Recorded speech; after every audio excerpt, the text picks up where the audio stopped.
Vale, pois xa que non vou falar da túa traxectoria, Non. eu tiña unha breve introdución, pero antes quería que me contases como sitúas esta obra na túa traxectoria. Quero dicir, de onde xorde ese motor despois de todas esas obras arredor de xa acontecementos que tamén, de alguna maneira, estes poderían estar intercalados, non? Como aparece esa necesidade deste libro? Hai un compañeiro que ademais anuncia unha primicia, mira tú aquí, e é que acabamos hai pouco un libro sobre Tui 1900-1936, que se vai publicar, Galaxia vai a publicar coa colaboración do Concello de Tui, e hai un dos que participa, que é un colega meu de hai moitos anos e de outras cousas, que é Carlos Méixome. E Méixome sempre di, cando falamos destas historias, dimo mesmo, este tipo é como un can, agarrou un oso e agora non o solta. Entón, algo deso hai, non? O agarrei o oso. Por qué? Pois porque eu, se me fixo no que levo escrito desde casi o principio dos tempos, e estamos falando de que o primeiro libro do 94, se que mira ti, eu realmente sempre falei do mesmo. De unha maneira ou doutra sempre falei de todo o que ten que ver ca migración galega a América, non? E hai un momento no que a min realmente me parece que o que estou facendo é, home, tampouco vou dicir absurdo, non? Pero a min pareceme que é algo insustancial, é dicir, eu non aporto nada diferente sobre o que se está facendo, o que se ten traballado sobre a migración galega a América. Entón, hai moitas cousas sobre ese proceso migratorio, sabemos moitas cousas sobre cantos foron, bueno, moitas, sabemos cousas sobre cantos foron, máis ou menos, sabemos incluso cantos barcos eran, como eran os barcos, sabemos que logo ali moitos deles se asociaron en centros de todo tipo, de ámbito máis, desde o punto de vista territorial máis galego, máis comarcal, máis parroquial, máis, en fin, deso sabemos moito, non? Pero logo hai dous grandes ocos nos estudios da migración galega a América. E eu aprendín sobre isto, e con isto non estou facendo unha crítica á Universidade Galega, finalmente eu sou un fillo desa universidade, pero eu realmente aprendín sobre todo isto con compañeros, con colegas, homes e mulleres, que non están ni siquiera aquí no Estado, que están en Estados Unidos, en Argentina, e é, de alguma maneira, xente que me axudou a buscar dentro da migración elementos que non estaban aínda traballados, non? Porque eles sí que o levaban facendo, non? E entón aí aparece esa idea de a ver que podo facer para encher eses dous ocos. Un máis ou menos, nalgún sentido, sí que o levo, non acabei de encher, pero bueno, aí boto paladas, que é o dos traballadores e traballadoras que non formaban parte do que podemos chamar a emigración identitaria. Entón, aí hai que buscar entre aquelas persoas que non estaban asociadas, pero que estaban en América, en calquera dos países americanos. Donde estaban, que facían, a que se dedicaban, que tipo de relación establecían entre eles e coas sociedades de acollida. E aí aparece isto, aparece das polas, digamos, que é o mundo do mar. O outro oco é un oco é como un burato negro, e é a historia das mulleres na emigración. Ese é un auténtico burato negro, é dicir, aí temos un gran problema historiográfico, porque aínda que é certo que últimamente se teñen feito cousas, pero temos un verdadeiro problema, porque non é doado, é certo que non é doado, e aínda que hoxe a perspectiva, digamos, académica xa cambiou e hai unha perspectiva de xénero moito máis clara, pois é certo que temos moi pouco, en realidad temos moi pouco. Entón, bueno, de alguma maneira explicoche cara onde fun e na medida do posible cara onde intentarei ir no futuro. Eso é máis ou menos o que hai. Vale, entón foi unha cuestión de dentro dese oso que levabas a ir roendo os pequenos poros que se lle foron abrindo o oso e onde non había suficiente material e tal. Exactamente. Mencionas no libro ese tema, o tema das fontes, non? Entón, claro, aí tamén, cando hai un oco, preséntase esa problemática tamén, a das fontes, a onde acodes. claro. unha enorme problemática, porque realmente, bueno, un pouco digo na introducción, Sí. non? Conto na introducción o que di o que di Marcus Rediker, que é un home polo que teño pues, moita vinculación, porque en certa maneira é un pouco a guía de moitos, non falo solo de mí, sino de bastante máis xente, que é un historiador norteamericano, e que el defende o que, digamos, o que se chama historia dende abaixo, non? Que hai que construir unha historia dende abaixo, a historia dos esquecidos, non? Problema, que os esquecidos polas súas propias características non están nas fontes. Claro, totalmente, sí. E entón, a contradición tremenda é que moitas das fontes que falan dos esquecidos son dos seus enemigos, vamos a dicir así. Porque, claro, moitas desas fontes son fontes elaboradas pola policía, tes que ir a buscar historia. Realmente, e aí hai outra frase que me gustou moito cando a vin, que é a de Edward Palmer Thompson, que para os que facemos historia social é algo así como o castelao do nacionalismo, non? E que el di que efectivamente a historia hai que escribila, utiliza un símil moi bonito que é o das bruxas, non? As bruxas sempre foron persoas marxinadas, castigadas, machacadas, non por ser bruxas, sino por ser alternativas, non? Por plantear, digamos, un modelo de vida ou de pensamento diferente, e entón el di, claro, que hai que facer como as bruxas, pero sei que lían do revés, non? Bueno, pois aquí un pouco hai que facer o mesmo, non? Hai que ler ao revés, toda esa documentación, que é unha documentación elaborada polos que non teñen interés en que apareza, pois, efectivamente, hai que lela desa maneira. E aquí é evidente, hai unha parte, sobre todo, no que ten que ver con Argentina, e, milagrosamente, porque é un auténtico milagro,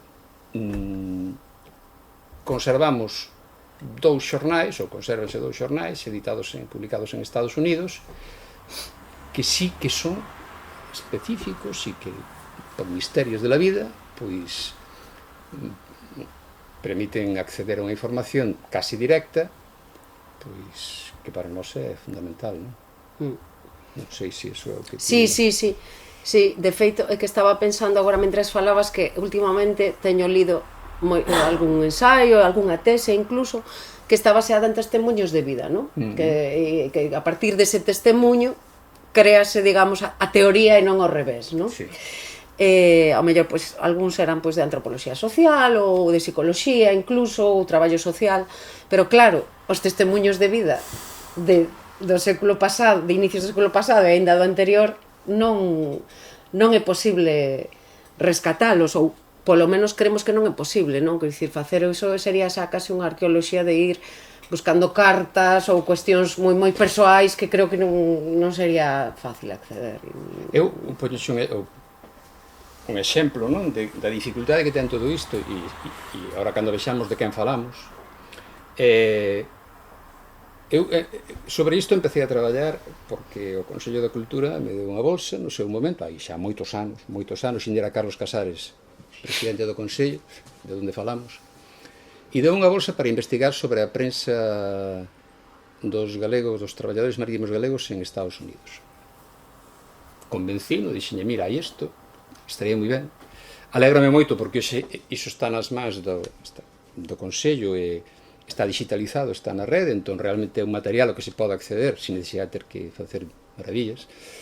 E bueno, con isto creo que me foi un pouquiño do que quería decir. A bolsa do Consello permite efectivamente entrar en contacto con un mundo extraño, pero xa sei.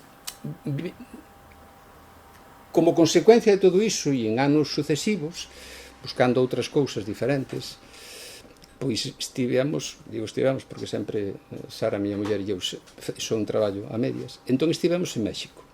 Era por outra cousa, non tiña xa exactamente que ver con isto, pero sí que derivaba dese primeiro proxecto. E entón establecimos contacto con Luis Soto fillo, o fillo de Luis Soto. E entón fomos velo, bueno, el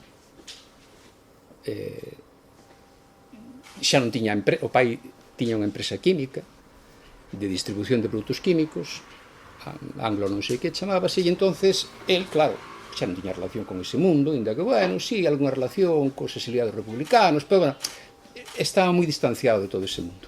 Dixo, bueno, tienen ustedes allí en el almacén de mi padre sus papeles. E dixemos, bueno, moi ben, os papeles, pois nada, chegas ali, hai papeles e tal.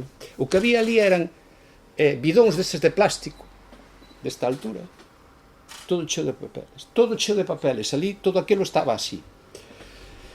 E entón, isto digo polo tema das fontes. Buscando, porque eu buscaba outra cousa que non tiña que ver coa Topei, bueno, buscaba outras cousas e tal, e en un momento determinado, collo un papel, así, un papel medio papel de cebola. Hostia, isto que é? E eu, a letra, porque xa a coñecía, digo, era unha carta de Castelao a Luís Soto. Esa carta non se coñecía. Era unha carta que estaba desaparecida. Hoxe a carta ten a Fundación Castelao, non? Porque evidentemente hai que entregarlle a quen pode, pero quero decir que, bueno, primeiro ese punto reverencial, non? Claro. Que teño aquí na man, non? Teño unha carta de Castelao con esa letriña pequeniña que tiña, non? Es la casualidad de las casualidades que te leva un día ali, abres aquel bidón, entre outras moitas cousas que non tiñan sentido ningún, cousas da empresa, había outras cousas con máis interés, pero isto quedei alucinado. Entón, bueno, claro, xogas nese territorio, non? Eu moitas veces digo, non? Que nós somos tanto historiadores como arqueólogos, en realidade, non? Temos aí E despois tamén toda a fase de reconstruir as pezas, non? Porque ao final, moitas veces, fragmentario que recolles, hai que montar o puzzle. Por iso é importante. Se non hai unha fonte moi directa. Claro, por iso é moi importante a rede. A rede é fundamental, non só para os que aparecen aquí, sino tamén para nós. É moi importante que nós salgamos... Bueno, primeira cousa, eu creo que o que teño comprobado é que, a pesar de que hoxe estemos aquí os que estamos, que sí que é certo que o que pasa aquí interesa a moita xente fora de aquí. O sea, curiosamente, non? Porque, e, bueno, vou contar algo que pode parecer que é unha... Este home sóbrase, pero é que o que vou contar é estrictamente certo. Este libro saliu o 2 de decembro. Ese mismo día saliu en Estados Unidos, editado por AK Press, o que podríamos decir que é a copia en inglés deste libro, que ali se chama Spirit and Rebellion. E claro, con isto que quero decir? O que quero decir é que o mundo non acaba, o mundo en relación a nós, non acaba aí. O sea, que hai realmente hai interés polo que hai aquí, polo que facemos nós, polo que... bueno, acabo de ver, ahora non hai moito, non? Un libro que publica un colega máis moi próximo a min, que é Lourenzo Fernández Prieto, non? Que van a sacar, ou están a punto de sacar un libro, creo que en Inglaterra, ele é Miguel Cabo. Quero decir que hai recorrido para o que nós facemos. Bueno, e isto é un pouco para enlazar co seguinte, coa rede. Este libro, por exemplo, non se podría facer se eu non tivese esa rede, se non houvese investigadores e investigadoras, aquí sí que hai investigadoras, que teñen traballado en aspectos que para min son moi importantes e dos que eu evidentemente me aproveito, como se poden aproveitar eles de outras cousas que podo facer eu, non? Pero quero dicir que nese sentido, se tes esa rede construída, tes moito avanzado, non? Entón, claro, por exemplo, dese libro que se publica en Estados Unidos, cando se mandou o original, evidentemente, eu hai cousas que non sabía, que logo si puden colocar neste, non? Pois, por exemplo, que ten que ver con Rosario, que a historia de Rosario, coa historia de Rosario. Claro, e cousas destas, non? Entón, bueno, pois é un pouco iso, non? Que a rede cubre moitas veces o que non tes, digamos, pola outra vía, o sea, onde ti non chegas, pode chegar a rede. E ti aí, pois, podes brujulear, podes te beneficiar do que tamén outros compañeros, outras compañeras están facendo, non? E claro, a mí pasoume con este libro unha cousa moi curiosa. Ao cabo de nada, de días, mándame un correo electrónico un home que cito aquí, pero co que eu con el non tiña relación directa, que me dice que sei que me citas en un libro. Digo, coño. Ai, mira que ben. Digo, pero se isto é... El quería o libro, claro, porque... Claro. Quero dicir... E quen era? Chámase Carlos Álvarez. E este é un de Rosario. Vale. É o de Rosario. Entón, claro, son cousas que tú dices, pois... E iso é o que realmente ten de interés tamén este traballo. É dicir, a min... aparte de todo, eso dicesme, non sei se che pasa a ti, pero realmente eu, home, onde realmente me divirto é construindo o libro, logo, bueno. Xa, a min pásame igual. Logo, bueno. E despois, de feito, cando xa vas presentar, xa é algo do pasado. Sí.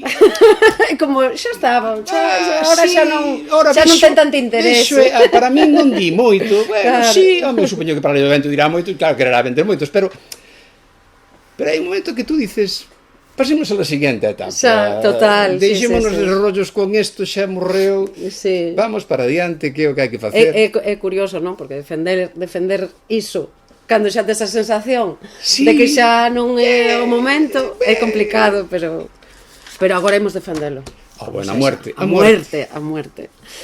Ben, entón, xa que comentaches o tema de Rosario e tal, eu quería empezar un pouquiño polo tema dos espazos, non? Este transatlantismo, non? Este espazo que dis na introdución xa comentas que os océanos son corpos naturais, unha das poucas categorías históricas cunha xeografía non artificial, non? Fronte á arbitrariedade das fronteiras estatais, etc. Non? Claro, eu aí pensaba, realmente ese transatlantismo e as coordenadas que digamos, sostiñan esa idea, hoxe en día está vixente. Bueno, Claro. Está vixente, pero está vixente nun sentido radicalmente diferente ao que estivo, é dicir, aí hai algo digo aí, pero bueno, tampouco iría entrar moito niso porque non me toca a mí, é dicir, é un comentario como podía comentar outros, non? En realidade, é un concepto que posteriormente, vamos a decir, este espacio cronolóxico, os principios do finais do 19, hai algunhas cousas, logo xa primeiro tercio do 20, que é onde quero chegar, non? O que para eles era o mundo transatlántico, claro, a partir do ano 45, da Segunda Guerra Mundial, ten un sentido radicalmente diferente, non? E entón realmente está planteado ese concepto para definir as relacións que establecen entre Europa e os Estados Unidos. Entón, claro, incluso hai teóricos potentes dese transatlantismo que son xente vinculada pois a ese mundo conservador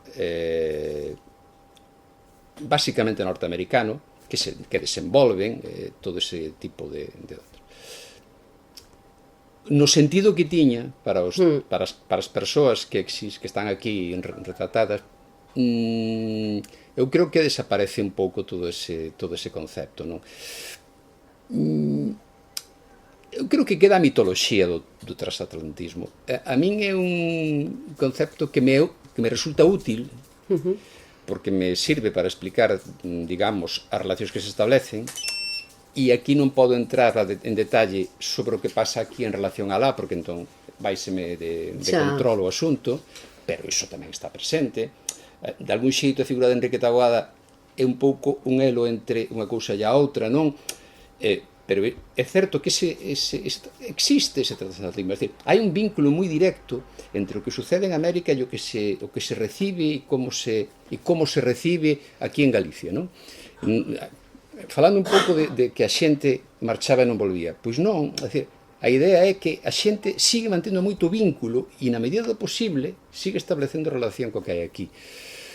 Eu non o vexo como un concepto, aínda que os norteamericanos, aínda os máis, vamos a decir, avanzados, sí que, bueno, siguen utilizando isto. De feito, o libro nos Estados Unidos quixeron introducir o concepto transatlántico, pero a mí non me parece especialmente útil, porque quedou tan deturpado que a verdade de que falamos, da OTAN, pois claro,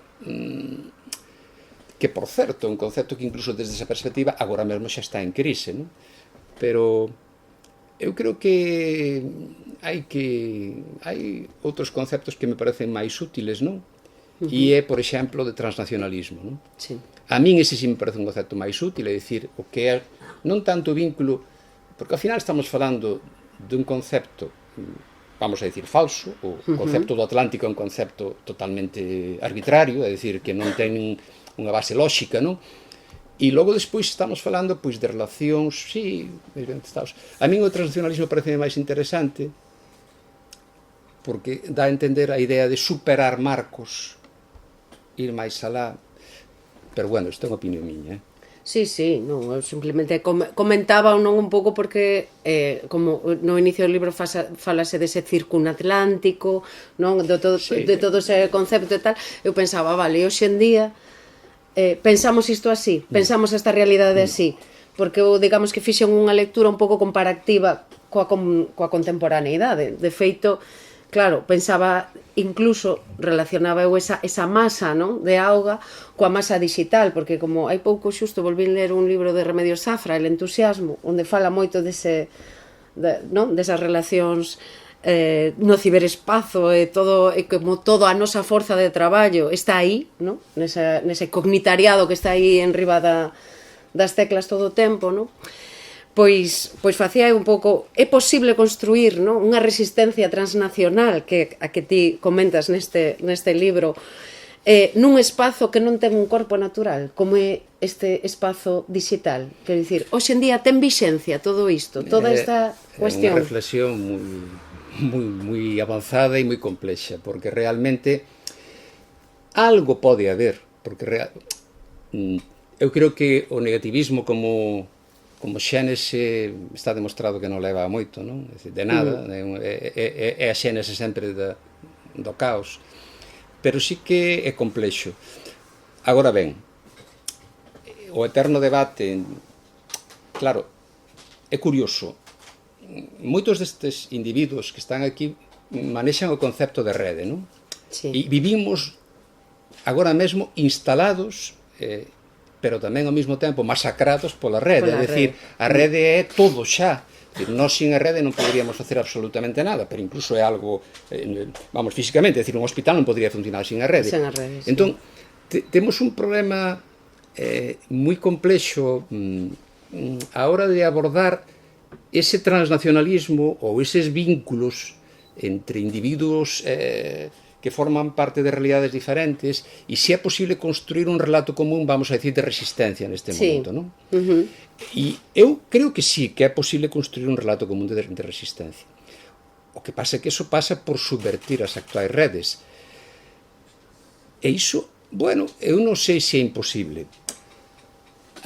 Solamente fago unha reflexión da miña propia experiencia persoal. Hai moitos anos, seguramente que compartido con moita xente, nós estábamos falando, non hai moito que eu estou vendo aínda hoxe, non? Que unha consigna moi utilizada era OTAN non, bases fora. Bueno, quen nos iba a dicir que no 2026 a OTAN está a punto de implosionar? Xa. E eu creo que hai moitas posibilidades de que implosione e que quen fai implosionar esa rede militar atlántica é o que propuxo a rede militar atlántica, Estados Unidos. E que poderá haber un momento no que ao mellor as bases se convirtan en territorios do enemigo. Algo impensable, non? Entón, no caso das redes, é utópico pensar que pode chegar a haber unha rede que se estableza en base á solidariedade, é difícil pensalo. Pero, hoxe en día, sí que creo que hai núcleos, digamos, de resistencia que en pequenas parcelas sí que intentan construir esa alternativa. Claro, incluso falando das que son oficiais ou están instaladas, pois facíame gracia, non? Porque cando lle vimos as orellas directamente a Xis, cando lle vimos claramente cales son os algoritmos que leva Xis, claro, empezou a falar de Blue Sky, non? Sí. Como unha alternativa, como unha plataforma que podería funcionar. Pero claro, estamos na mesma. Blue Sky hoxe é o que é. E se cando non sexa o que é, porque será seguramente obxeto do interese dos grandes grupos económicos. Claro, entón hai un engulimento constante. Entón é complicado. Pero eu creo que non o vexo. Eu non sei como se vai a construir esa rede de solidariedade que vai máis alá, pero quero pensar que sexa posible. Isto no que eu estou, de algún xeito, a moi pequena escala, pois un pouco funciona por aí, non?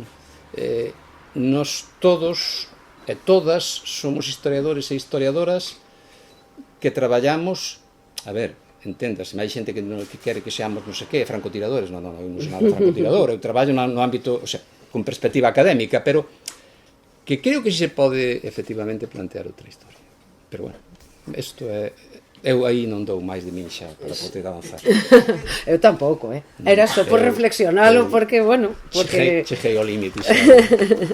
Porque, claro, eu levei un pouco ao terreo das miñas lecturas ou das miñas reflexións, porque un libro no que os datos e todas as cuestións que aparecen aquí, pues, para min son realmente bastante afastadas, claro, non tiña un coñecemento disto. Igual que para min, claro. Claro, entón eu levei un pouco, non? A outro terreo distinto, porque quen queira saber os datos do libro, que lea o libro. Evidentemente.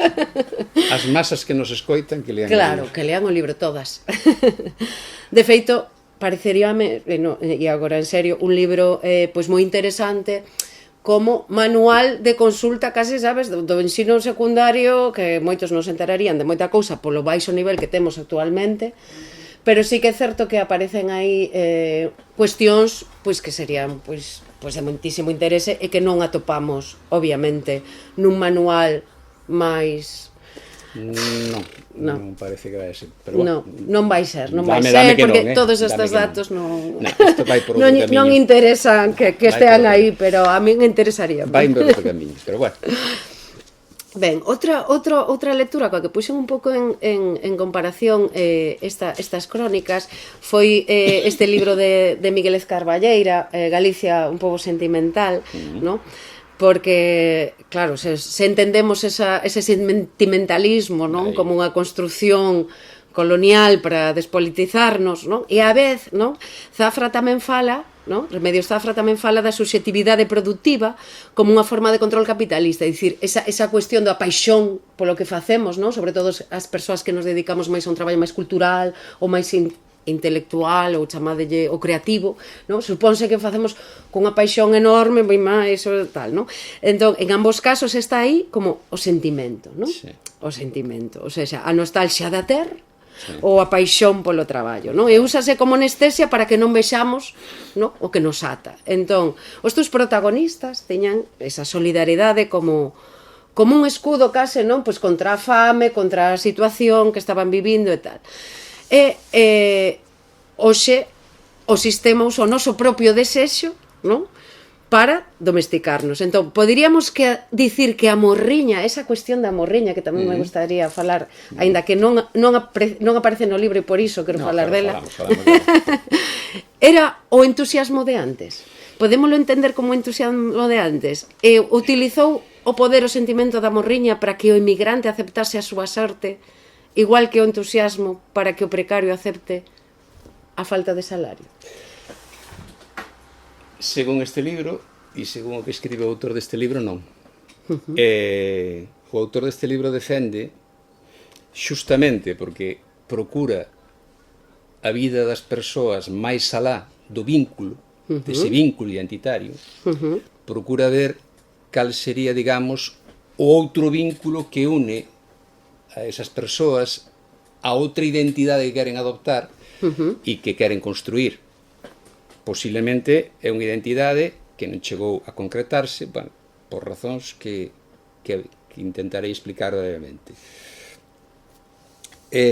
Moitas das persoas que están aquí retratadas son persoas que efectivamente viven á marxe da colectividade.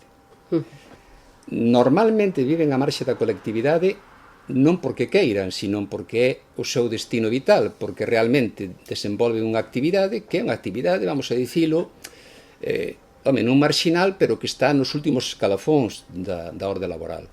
Entón, a min hai un vocablo en inglés que me gusta moito, que é Sailor Town, que hai unha historia norteamericana, Madeleine Powers, que describe de outra maneira, ela di a vida en vaso pechado. E gústame esa idea da vida en vaso pechado porque reflecte moito que foi fundamentalmente a vida dos traballadores marítimos en Estados Unidos, pero tamén en Argentina. O caso de Cuba é un pouco diferente, pero no caso de Argentina e sobre todo Estados Unidos eso reflíctese moi ben. Entón, son persoas, en realidade son persoas abandonadas. É certo que manteñen vínculos, e a veces vínculos extraños, non? Lembro aquí que, por exemplo, entre os traballadores marítimos que estaban en Nova York, pois non esquecían a parroquia, as festas da parroquia, e entón, pois, incluso vamos a decir, salvaban o crego da parroquia porque era o que se encargaba de non sei que. Pero, sin embargo, ao mesmo tempo, esa xente estaba construindo un modelo sindical, que era un modelo sindical que se apartaba, digamos, do normativo en Estados Unidos, do reformismo, que era un modelo sindical propio do sindicalismo revolucionario. É dicir, que son esas contradicións que, efectivamente, dices, bueno, eu non podo falar polo 100% das persoas que estaban ali, porque, aínda que sí, procurei buscar o máis que puden, hai moitas cousas que se me escapan, pero polo que eu percibín, en realidade eran persoas que non eran nin daqui nin dalá, e que se sentiron, sobre todo os que estaban en Estados Unidos, perdidos nun mundo que non comprendían, nun mundo que non eran capaces de racionalizar, e no que a morriña realmente non xogaba ningún papel. A realidade laboral era tan cruda que realmente gastaba todas as enerxías á hora de intentar explicar que facían eles en Estados Unidos, non? E eu nunca vin en ningún dos xornais, porque é do que podo falar, non se conserva absolutamente ninguna carta desta xente, nin cousa polo estilo, nunca vin reflexións, evidentemente só falaban os dirixentes, algunhas cartas ao xornal sí que aparecen, pero eu nunca vin ese tipo de reflexión de ai, non, eu sempre vin o dolor pola explotación, o dolor pola marxinación, porque ademais é unha marxinación racial, non é unha cuestión simplemente de clase, é tamén racial. E no caso da Argentina, que podría parecer que é bueno, máis amable, máis próximo, porque no caso de Estados Unidos a lingua é un factor diferencial absoluto. Claro, é o que che a preguntar agora. Pero no caso da Argentina, que supostamente parecería que hai un vínculo moito máis directo, non é tampouco así. A comunidade na que viven os traballadores marítimos galegos en Buenos Aires, que é a La Boca, o barrio de La Boca, é unha comunidade que ademais está moi traballada justamente por unha historiadora, e do que me enorgullece moito que sea así, que é Laura Caruso, e que ademais fai un traballo formidable, porque é unha muller con unha enorme perspectiva, como efectivamente esa comunidade se construe á marxe do que, digamos, sería o resto da cidade, do resto da gran capital. E aí mestúranse, pois, os italianos, os croatas, os galegos, os franceses, toda aquela masa. E o que quería chegar. En Estados Unidos hai un historiador que se chama Kenyon Zimmer, que ten falado do que se chama cosmopolitismo radical. Entón, partindo da base de que moitas destas persoas foron de ideoloxía anarquista e que en realidade sempre combatiron a idea do Estado, e tamén evidentemente a idea da nación, a identidade alternativa que procuraron poñer en marcha é ese cosmopolitismo, pero non un cosmopolitismo, vamos a dicir así, burgués, sino un cosmopolitismo radical. Construirse frente ao que sería a identidade nacional norteamericana, que é unha identidade excluinte, pero tamén construirse frente á identidade nacional argentina. E entón, claro, aí ten pouca cabida un concepto como o da morriña, non? Porque os elementos identitarios que nós temos por tales e que temos tamén así asumido e defendido aquí non funciona o idioma, non funciona o vínculo ca comunidade, digamos que ca comunidade emigrada, claro, estamos ante o que sería a antítese do que sempre traballamos hasta hoxe, non? A emigración, meus coitados, xuntándose entre eles, facendo moita forza, sempre pensando no territorio de partida, vamos mandar os cartiños para que lá estén ben. Eso aquí non toca. É dicir, esta xente non ten esa concepción das cousas. Por qué? Porque hai unha identidade que os une, que é a identidade de clase. Claro, e esa identidade de clase, para eles, é fundamental. É dicir, eles son, e además teñen conciencia diso, son a última parte da escala laboral. Estibadores, fogueiros, tamén mariñeiros, o sea, xente que vive nunhas condicións laborais durísimas. Un fogueiro traballaba nas caldeiras a 50 graus, é dicir, cun aire absolutamente viciado. Entón, quero dicir que para eles, eu creo que ese é un dos camiños que haberá que seguir explorando, é dicir, eu xa sei que en determinados círculos, se dices isto, podes parecer como medio... pero é que vou ser moi pragmático. é o que hai. Sí, sí, de feito tamén facía a pregunta un pouco por iso, non? Porque realmente aquí non hai rastro de todo iso, se non o hai é porque non o hai, e xa está. Cando cheguemos, se chego alá, que non o sei, bueno, é un proxecto que ten máis recorrido aínda, e se vai ser que traballar sobre as sufraxistas e as anarcofeministas, e se pode utilizar ese concepto que é moi complexo nesa época, galegas en América. E claro, eu só teño, no meu ordenador só hai bruto, é dicir, non teño aínda unha percepción, non teño aínda na cabeza o que vai ser, pero estamos na mesma, é dicir, o que a estas persoas, as sufraxistas é distinto porque teñen máis vínculo que a colectividade, esas sí que teñen máis vínculo, pero por exemplo as anarquistas non. As anarquistas son mulleres, bueno, e aí non che vou a contar a película que me terías que darte a mí en clase, pero que van construir, que se van construir como mulleres nun debate que non, bueno, para nada ten que ver coa cuestión identitaria, nun debate dramático entre o que é a ideoloxía de clase e a súa realidade como mulleres. E entón, claro, ese outro asunto que, e claro, volvemos a estar falando de algo que non ten nada que ver coa identidade, é dicir, coa identidade territorial. Territorial, sí, sí, xa. Estamos falando de outras cousas, non? E eu creo que aí é onde está, pois tamén, por iso me vai gustar ver se efectivamente ese tipo de ideas se van axustando, pero bueno. Bueno, iso para o próximo. Sí, pero eso... Aí xe onde lle queda territorio. Comentabas agora que tamén era unha... non era só clase, non? Tamén había aí raza, vale? Quería que nos comentases un pouquiño máis deso, non? Dese tema. Sobre todo... deste tema da identidade, que mentre vas falando vou pensando en cousas do libro e vou aí medio tal. O tema dos cafés, que me pareceu moi interesante toda esa parte, non? Nos Estados Unidos os cafés do Porto e as pousadas, que moitas veces efectivamente eran rexentados por galegos. Moitísimos. Non che podo dicir un porcentaxe, pero a mellor un 70%. Moitos, sí. E xustamente aí os usuarios, digamos, deses cafés estaban con perfil totalmente oposto, non? Na loita con deles, non? A vez, non, toda esa cuestión, todas esas, o sea, que non había esa identidade, porque era galego, non tiñan ningún tipo de, para nada, non? O sea, primaba, efectivamente, neste caso, a ocupación, a clase... Claro, primaba o ocio que ten, a ver, o ocio que ten un fogueiro ou un mariñeiro cando está en terra, é un ocio moi particular. Moi particular. Aí sí me tería gustado, pero é moi complicado. Inda que só for a rascar na situación das mulleres emigrantes que traballaban nestes lugares. Claro, pero eso é arar en el desierto. Claro, porque a ver que tal... Pero me gustaríame moito poder profundizar en algo, que houbera algún mínimo testemunho, unha cousiña mínima para poder decir, pois mira, porque sí que efectivamente se fai referencia á presencia das mulleres.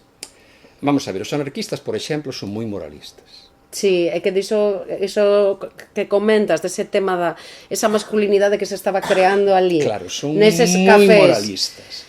E os anarquistas non, o sea, os de ideoloxía máis purista, digamos, non estaban de acordo con esa hai unha carta con eses excesos. Hai unha carta de Pedro hai unha editorial de Pedro Esteve en Cultura Obrera. Pedro Esteve é, vamos a decir, o principal pensador anarquista de orixe española en Estados Unidos, é catalán, pero bueno, é a cabeza pensante, e foi editor do xornal este, Cultura Obrera. Bueno, hai que decir que son eran dos xornais, un que durou menos, Cultura Proletaria, e outro Cultura Obrera, que durou bastante máis.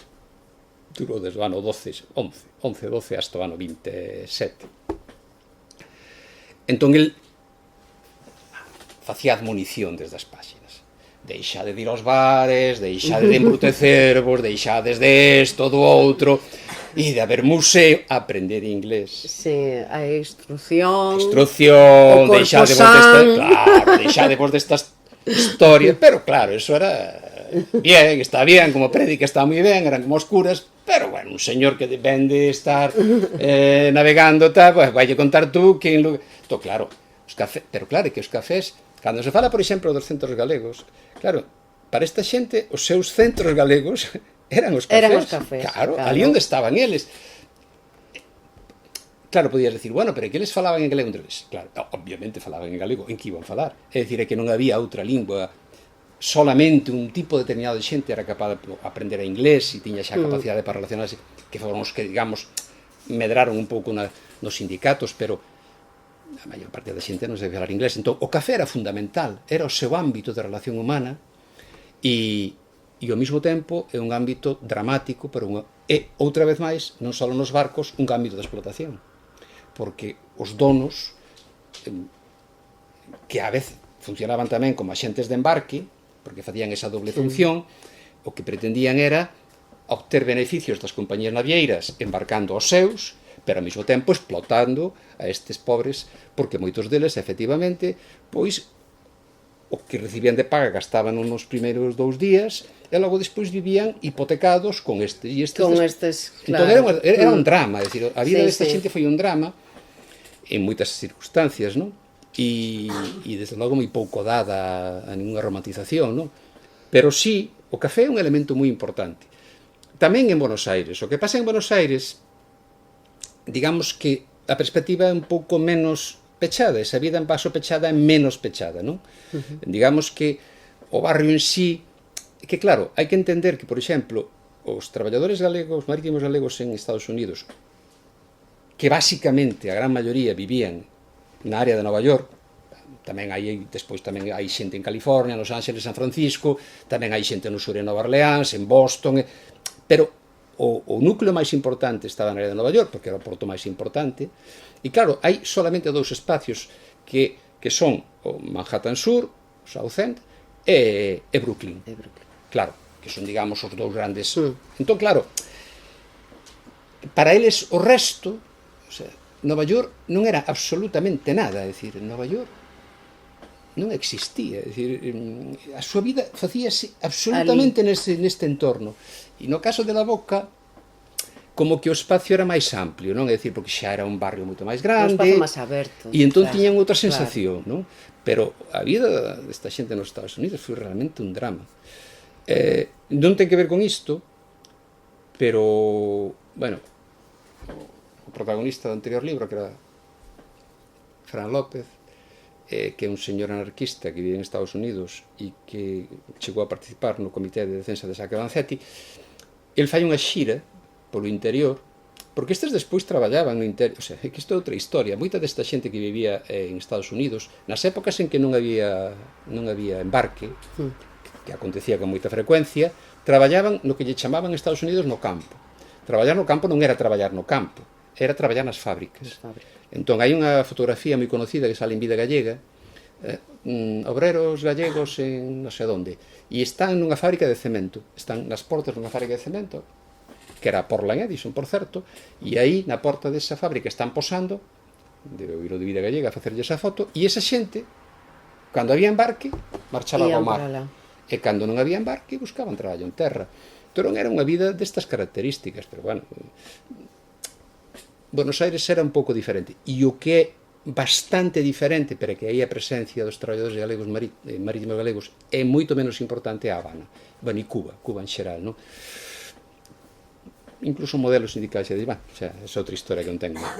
Bueno, sí que sí, pero non é... Bueno, non podemos entrar en tanto debate. Bueno, ou sí, ou sí. Contame.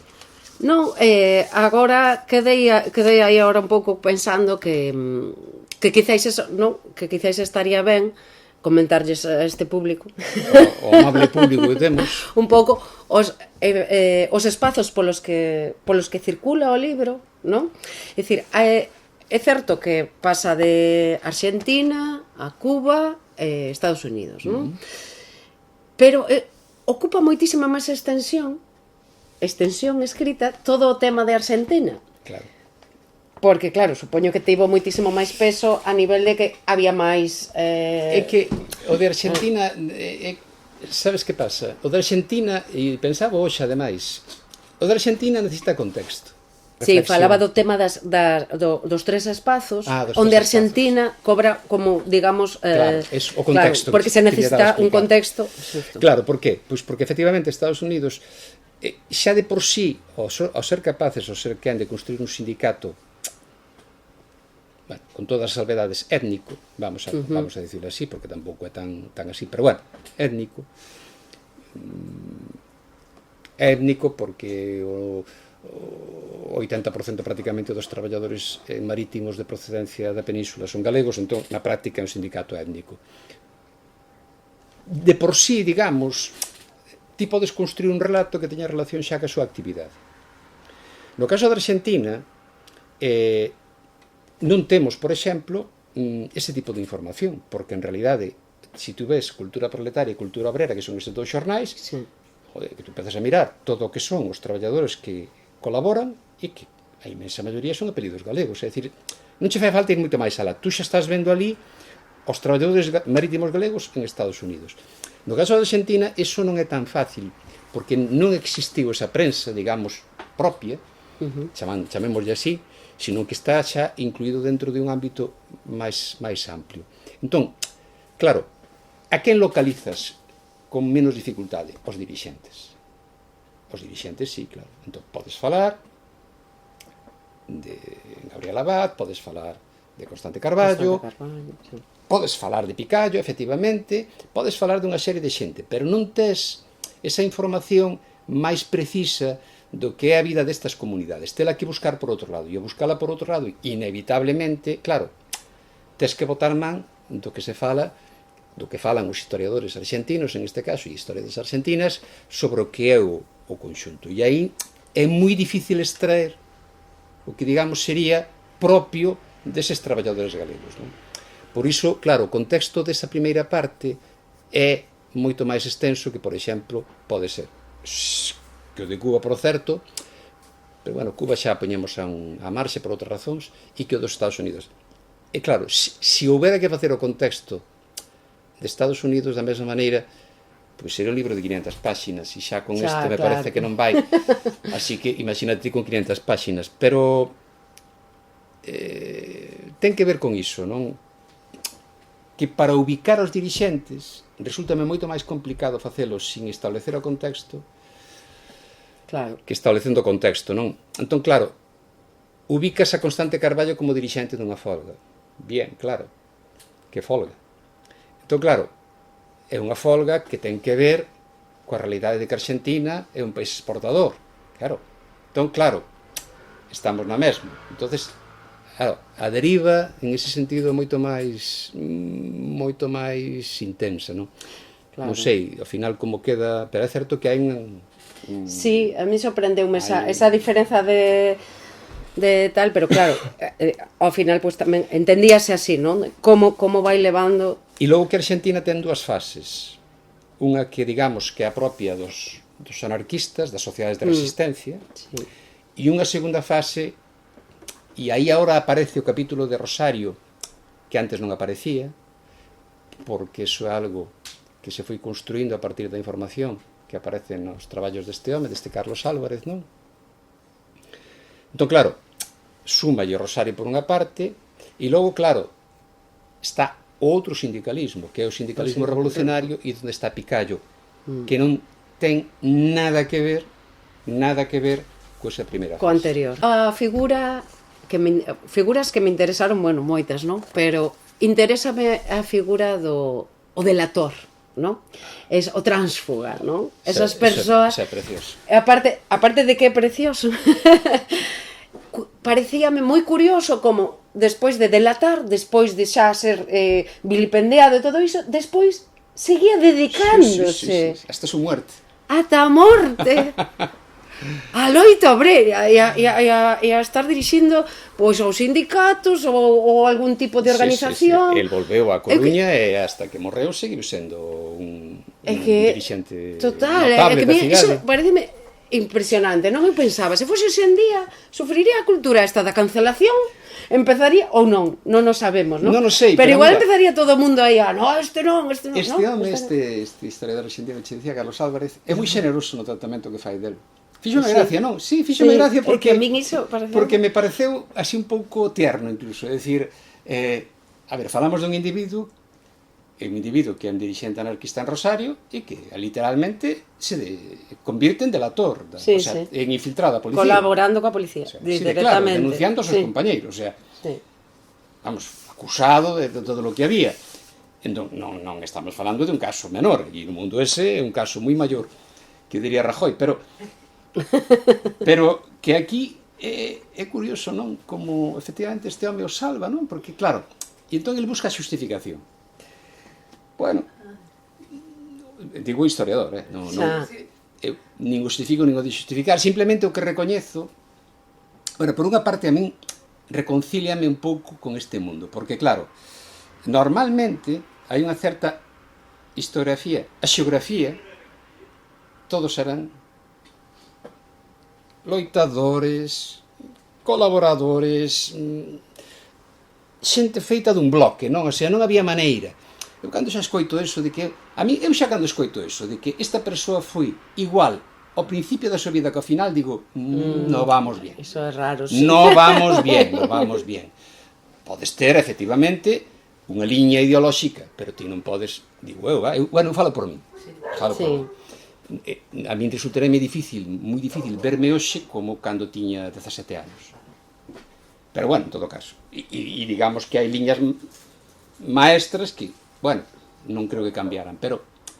E entón, claro, a mí reconcíliame, o sea, ver que efectivamente a realidade vital das persoas non obedece a este tipo de mantras, non? De mitos. De doutrinas, ni mitos, ni... O sea, que a túa vida é moi complexa e que a túa vida a veces obrígate a facer cousas que ti nunca pensabas en facer e que realmente ti, vivindo só, vivindo nunha determinada situación marxinal como era esa, apretado e presionado, un señor que deixa a familia na Coruña, que non ten recursos económicos que enviar á casa, que realmente se dá Que conta non ten nin para él, que o pide para comer. Sí, sí. E que empeza aí en Argentina a funcionar a idea de infiltrar a policías dentro, pero tamén a buscar traballadores que podan resultar como que podan actuar como infiltrados, que é algo novo, e que iso non é tan antigo, por lo menos en Argentina non era tan antigo.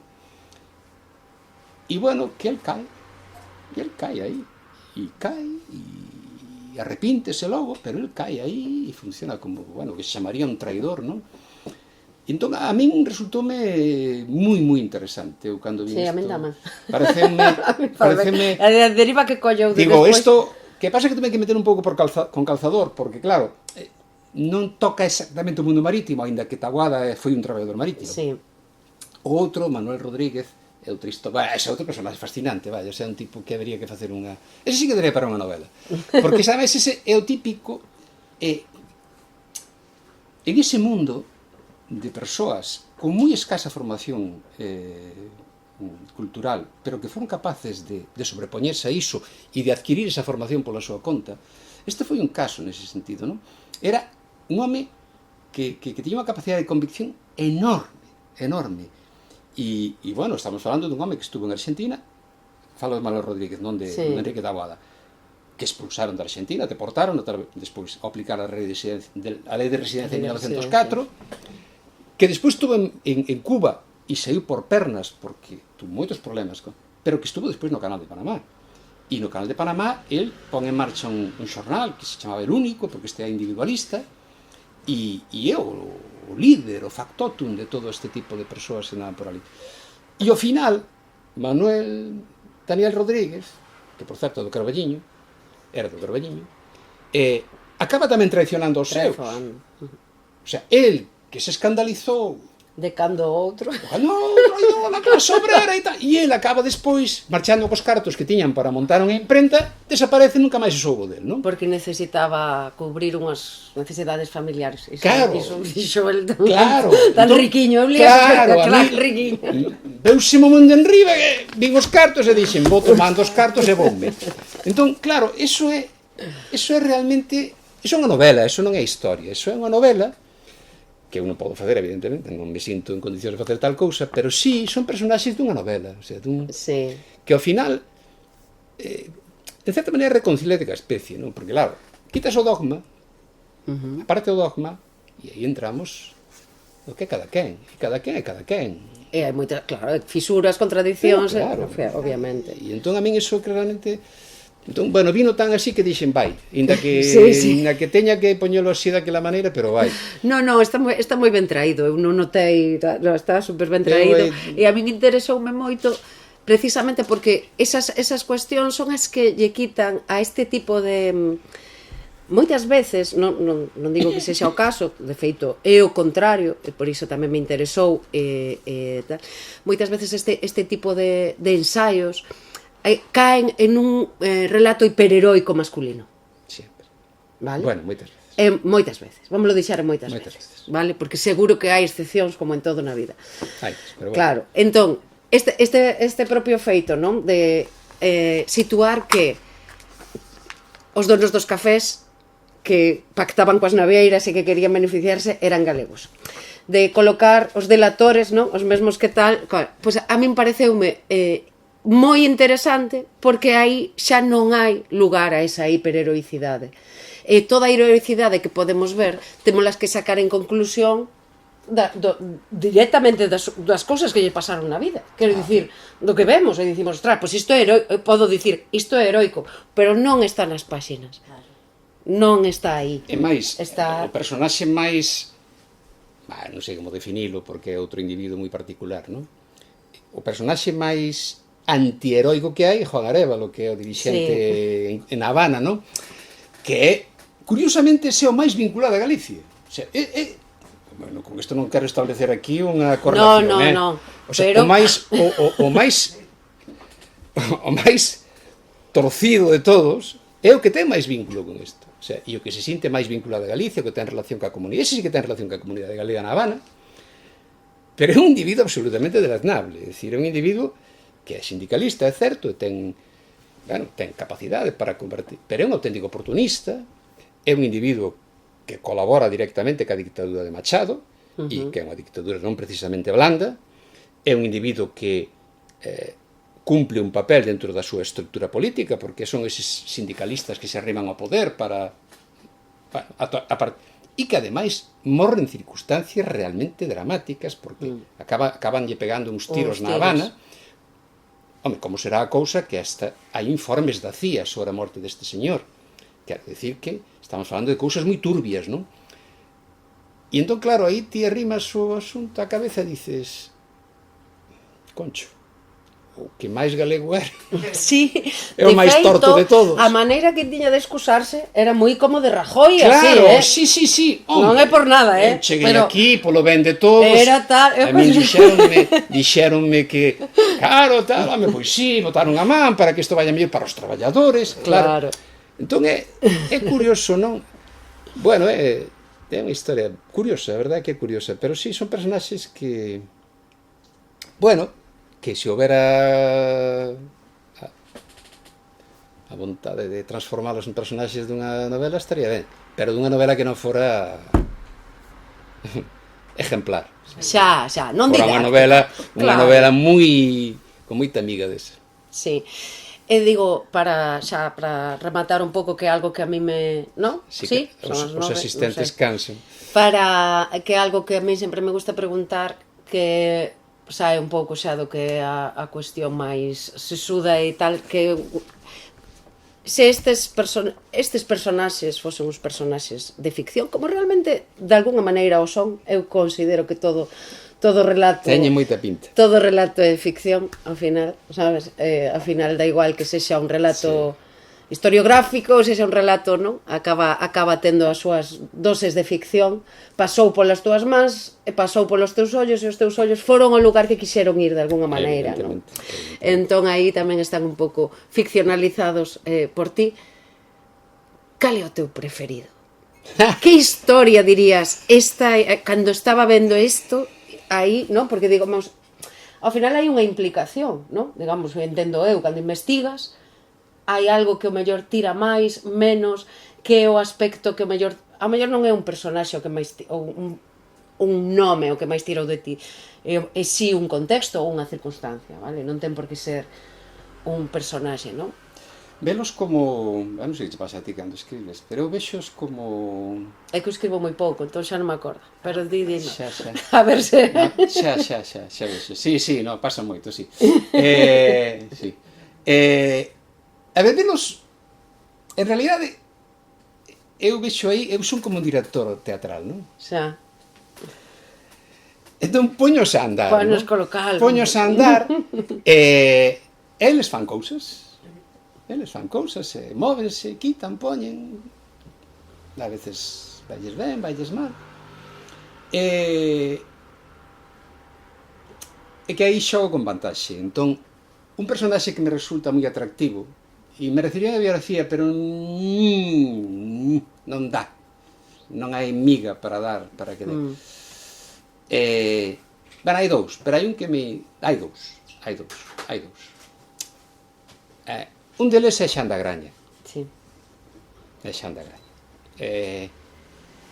Bueno, porque en certa maneira eu síntome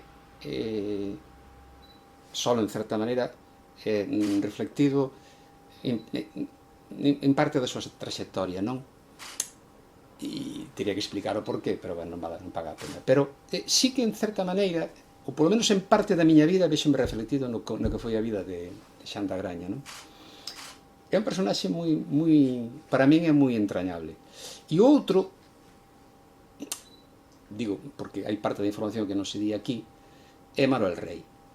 E por que digo isto? Manuel Rey foi un dirixente moi importante do sindicalismo marítimo nos Estados Unidos, non solamente, ademais foi un home que estivo preso en un penal en Fort Leavenworth, condenaron a 20 anos de cárcel, saliu porque era español, entonces, bueno, pudo facer aí un apaño, votamos, te non volves, non é certo, volver, todos volvían, como volvían, pero logo despois, Manuel Rey, que por certo morreu con 102 anos, hai un historiador norteamericano que se chama Paul Avrich, que publica esa mesma editorial, porque esta editorial norteamericana é unha editorial anarquista, AK Press, o nome xa é curioso, non? AK. Sí. Entón, publicou un libro de entrevistas con anarquistas, primeiro anarquistas norteamericanos e logo os anarquistas emigrantes, non? O sea, que estuveron en Estados Unidos, pero que non eran norteamericanos de orixe. E entón, a este home fixo unha entrevista, este home morreu nos anos 80, Manuel Rey, que era de un puebliño de aí,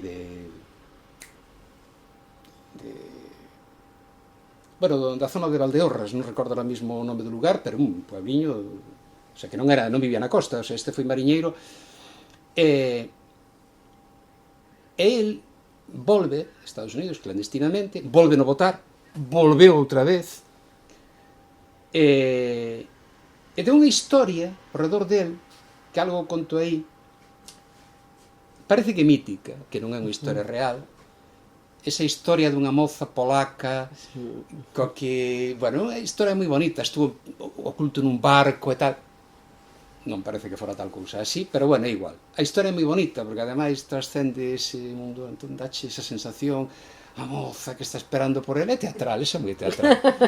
Entón ali, todo, el marcha, está no barco oculto, os compañeros levanlle a comida, repito, casi co 100% de posibilidades, mentira, pero é igual. Volve aos Estados Unidos e logo despois el vai a unha comuna, fundan unha comuna nunha localidade que se chama Stelton, que está no estado de Nova York, pero non en Nova York, e ali el volve outra vez a publicar revistas que lían 10, vamos, isto. E na entrevista esta que lle fai Polavich, el dice: en realidade, eu sempre fun un individualista. E o tipo dicelle: bueno, pero se fuche un dirixente sindical importante. E dice: sí que é certo que traballei como sindicalista, pero eu sempre tiña a idea de que algún día esta sociedade iba a cambiar. E entón, é tan tenro tamén, claro, eu pensei que as persoas que se iban convencer un por un, outro co outro, de que esta sociedade tiña que cambiar e que tiña que haber pan para toda, cultura para toda. E ti ves aquí un home que debía ter daquela, pois o mellor que se quer decir, 90 e tantos anos, creo que teña 90 e tantos, e dices, é increíble, o sea, é increíble como se pode manter esa fe no que eles chamaban o ideal, non? Sí. Hasta a morte, non? E si, el e a súa compañeira, Lily White, bueno, Lily White non, que Lily White é o nome que adoptou en Estados Unidos, en realidade era unha muller que era ucraína, me parece, que é unha muller moi interesante, máis valorada en Estados Unidos, porque ademais ela, cando estaba preso este home en Leavenworth, estaba preso tamén Ricardo Flores Magón, que é un dirixente anarquista mexicano moi importante, en América Latina. E ela mantiña corresponde, bueno, porque ela estaba nun comité de solidaridade, bueno, porque ten pasado en todas as circunstancias onde hai presos, entón ela, pois, escribíase con el, entón, para que estuvera levantar a moral e tal. E esas cartas están publicadas, aí, creo que incluso en galego, non recordo, en español seguro, en galego non o sei, a correspondencia de Flores Magón con Lily White. E, bueno, dache unha perspectiva do mundo. Eso que falábamos antes. É posible construir unha rede inda que hoxe é totalmente diferente? Bueno, deles non quedou, como ben se ve, bueno, non quedou nada. Sí quedou. Esta editorial chamase AK Press e esta editorial edita isto porque esta xente existiu. Existiu, efectivamente. O sea que tampouco todo é tan así. E cando un, por exemplo, este ano pasado, bueno, por razóns que en Estados Unidos, e ademais polo que é o Medio Oeste e tal, por estas historias todas, e cando ves as condicións de vida, por exemplo, dos propios norteamericanos que viven nesas zonas, dramáticas. É dicir, o trumpismo está basado en xente que vive na máis absoluta, non digo miseria, pero próximo a miseria. E dices, é increíble. Pero cando ves a outra parte, non? Os inmigrantes, que os ves, que non están, daquela non estaban escondidos, hoxe xa así, e ves que efectivamente existe outro mundo alrededor deles tamén, e outra, claro, e a mí o que me enseñou, de certa maneira, é a ter moito cuidado cos clichés. Entón, claro, Estados Unidos, bueno, pero o que estamos vendo nos Estados Unidos ahora mismo, por exemplo, o caso de Minneapolis, esa extraordinaria solidariedade, non? Que se construe alrededor de alguén que, bueno, son os migrantes, é dicir, non? Non son os deles, para entendernos. Sí, non é o e ese mundo existe, tamén existe, non? E está aí. É posible que hoxe non teña importancia, pero bueno, que está aí, non? Por certo, un detalliño só para acabar. O racismo con os europeos do sur, incluídos evidentemente os galegos, tiña un nome.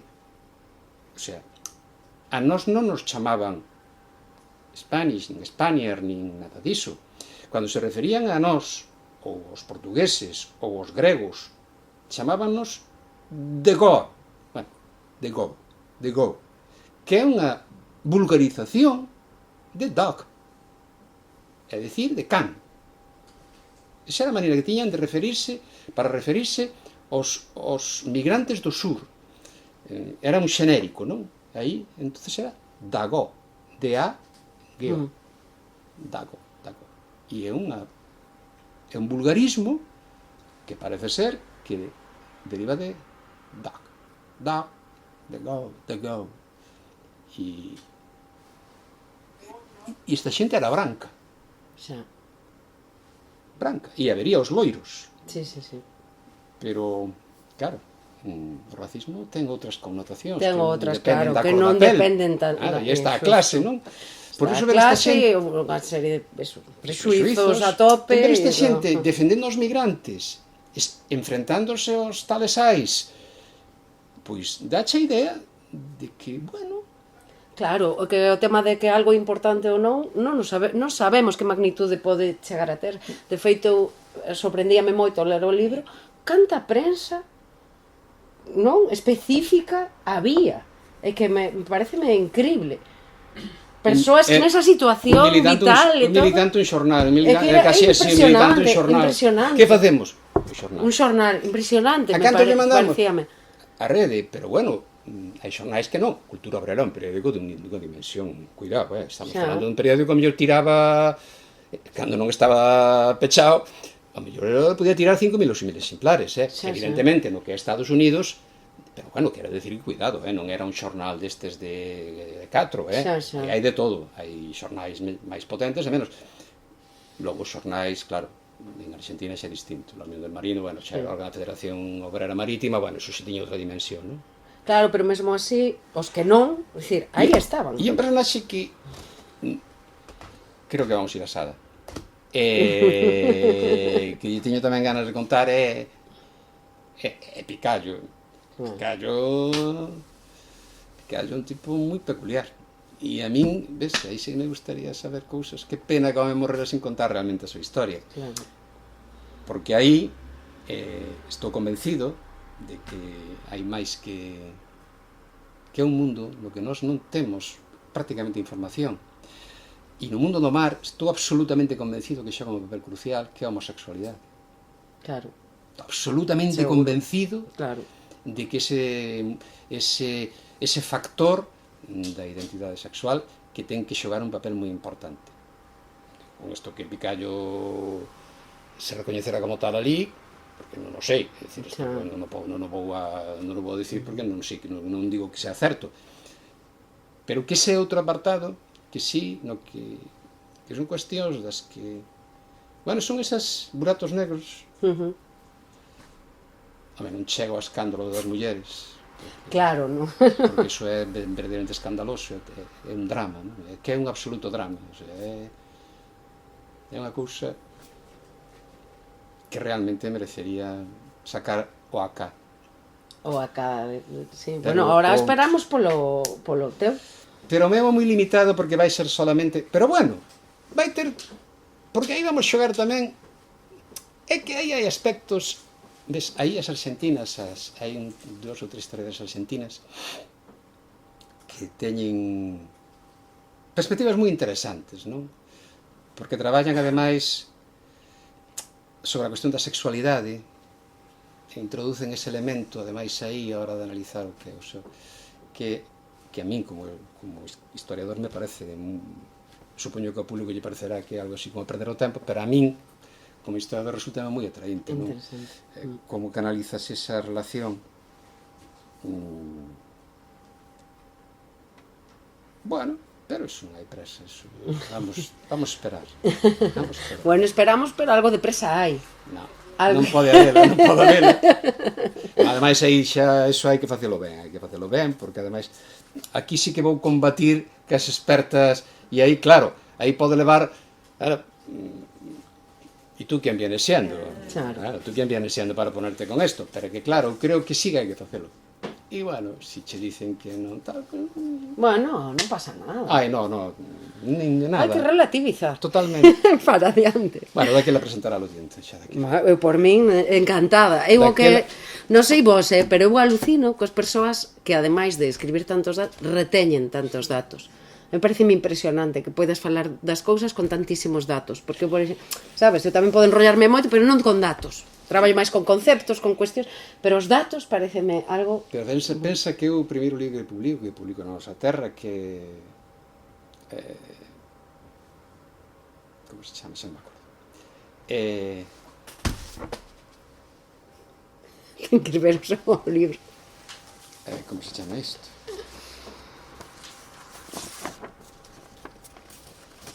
Anarquistas, non. Joder, é o primeiro destes. Antón Alonso Ríos, non. Ese é despois, é posterior. Non. Pois igual non aparece. Si, Obreiros a la Mar. Obreiros a la Mar. Ese libro é do 2006, hai 20 anos. O sea que, claro, despois de 20 anos, isto todo é casi como da tua casa. Xa estamos falando de algo que, para min, todos estes, non todos, porque algúns, pero hai algúns, Manuel Rey, Xan da Graña e tal, todos estes é como se foran da casa, xa os tiñas aí. As noites falo con eles. Bueno, pois para o próximo... Preguntolles que talles vai a vida noutro barrio e... Bueno, podíamos tamén facer algo de teatro documental con estas cuestións. Tiñemos un proxecto moi bonito, pero houve unhas circunstancias que se foron abaixo. Non sei se ti coñeces Laura Villaverde. Sí. Laura coñezo, e a Roy. E a Roy tamén, Roy Fernández, non? Roy Fernández. Bueno, pois Roy, estábamos xa, temos un pequeno teaser sobre un unha animación sobre este tinglao. Entón, el que podría ser. traballou no... Pero, lo contratan en Qatar. Entón, marchou a Qatar a traballar. É verdade que algo me dixo iso. Sí, entón, creo que este ano vai ser o último que bote, porque, bueno, xa está... Sei o segundo, xa empeza a estar un pouco así... É que, claro, cando te vas e te desarraigas tanto en rollo. E a volta, eu espero que sí. Entón, temos un pequeniño teaser de uns 15 segundos, pero a idea é traballar niso, a idea é traballar en algo parecido, ahora buscar financiación, pero facer unha curta de animación sobre esta historia. Pois moi ben, mira, pois unha curta, teatro documental, eses outros formatos a mí pareceme tamén que son sí. interesantes para este momento que estamos vivindo, que todo queremos... Eu tamén yo dixen, e por que non, Roy, por que non escribes? Pero claro, bueno, pero eu espero cando volva, que volverá no verán, poderemos avanzar en cousas de outro formato. Hai que ir a eses formatos. Sí, eu creo que sí, que tamén, que xa que están aí, non? Eu creo que sí. Vos tedes experiencia nesa historia de traballar co visual moito, co visual. Claro, a mí me parecíame interesante. Cando estaba dentro foi que pensei, digo, pois daba para teatro documental. Non pensei no audiovisual nese momento porque eu non son nada de audiovisual, son máis de, non da escena, do palco. Eu xa sempre penso... Entón pensaba, teatro documental con isto podría ser moi interesante e chegar todas estas cuestións, pois, bueno, pois a un público un pouco máis amplo. Pois, sabes, se queres... Voume poñer, xa. Desde logo cedoche os dereitos completos, pódelo coller como se fora teu. E ni siquiera tens que poñer ali basado en libro de nadie. Pois, iso non, pero non me digas que non, que ao mellor a min interesa, ao mellor algo fago. Bueno, o anterior, que este de Inimigos ás Portas, presentou un Tomín Goián e Ima López Silva. Entón chega a presentación e dice, xa che vou dicindo, hai un personaxe, hai 2 ou 3 personaxes que vou coller eu para cousas miñas. Dixen, que me dices? O teu problema. O que queiras, sabe, que me contas tú misma, se vai aí. Bueno, pois moitas grazas. Moitas grazas a ti e a Cartabón por acollernos. Nada, e deixámolo para outra vez. Sí.